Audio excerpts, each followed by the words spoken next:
भाजपा चिकित्सा प्रकोष्ठ की कार्यकारिणी की बैठक संपन्न। जिला भाजपा कार्यालय छिंदवाड़ा में भाजपा चिकित्सा प्रकोष्ठ की बैठक संपन्न हुई।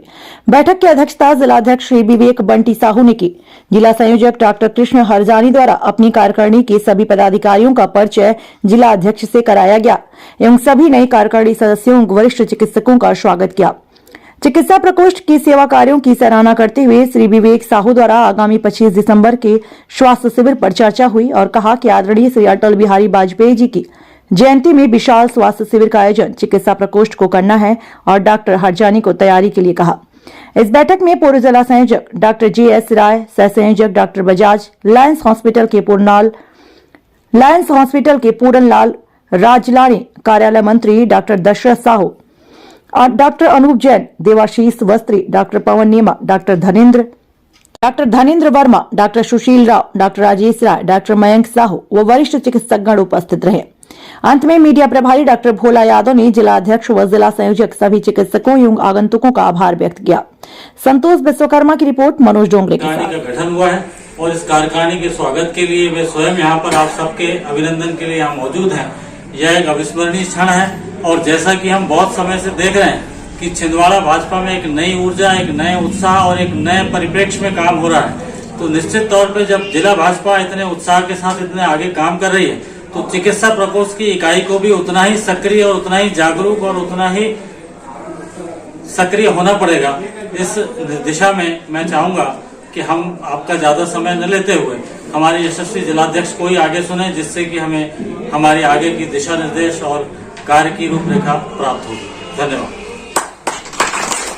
आज हमारी चिकित्सा प्रकोष्ठ की यह प्रथम परिचयात्मक बैठक है और इस अवसर पर उपस्थित हमारे चिकित्सा प्रकोष्ठ के जिले के संयोजक डॉक्टर हरजानी जी, हमारे वरिष्ठ भाजपा नेता और चिकित्सा प्रकोष्ठ में कई वर्ष काम करे ऐसे डॉक्टर राय साहब, सम्मानित डॉक्टर बजाज जी, सम्मानित पूरज रालानी जी और उपस्थित समस्त जिले के कार्यकारिणी के सह संयोजकगण, उपस्थित सदस्यगण, मैं सर्वप्रथम समस्त नवनियुक्त पदाधिकारियों को बहुत बहुत बधाई, बहुत बहुत शुभकामनाएं देता हूं।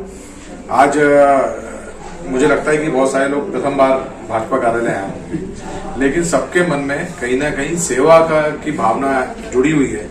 इसलिए जिसके मन में सेवा की भावना है वो भारतीय जनता पार्टी से जुड़ा हुआ है। ये स्पष्ट है कि अगर कोई राष्ट्र का काम करना है तो वहाँ लोग भारतीय जनता पार्टी के ऊपर नजरें टिकाए रखते हैं। अगर कहीं हमारे अध्यात्म की बात होगी तो वहां पर भी लोगों की नजरें भारतीय जनता पार्टी के प्रति रहती है और जितने राष्ट्र प्रेमी लोग हैं वो निश्चित तौर पर भारतीय जनता पार्टी जुड़े हुए हैं, क्योंकि हमारी भारतीय जनता पार्टी का मंत्र और हमारे विचार हम लोग के लिए राष्ट्र प्रथम है, संगठन दूसरे नंबर में आता है और मैं खुद तीसरे नंबर में आता हूँ।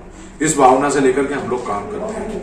भारतीय जनता पार्टी आपने देखा है कि आज मोदी जी के नेतृत्व में पूरे देश और दुनिया में किस तरीके से हम लोग काम कर रहे हैं और हमें खुशी होती है जब पूरी दुनिया में मोदी जी के नेतृत्व में भारत का मान सम्मान बढ़ा है। आज भारत दुनिया की सबसे बड़ी आर्थिक अर्थव्यवस्था के रूप में उभर कर सामने आ रहा है। हमारी GDP आगे जा रही है सभी क्षेत्रों में, चाहे खेल के क्षेत्रों, रोजगार के क्षेत्रों, व्यवसाय का क्षेत्रों, उद्योग धंधे हो, सभी में भारत आगे बढ़ रहा है।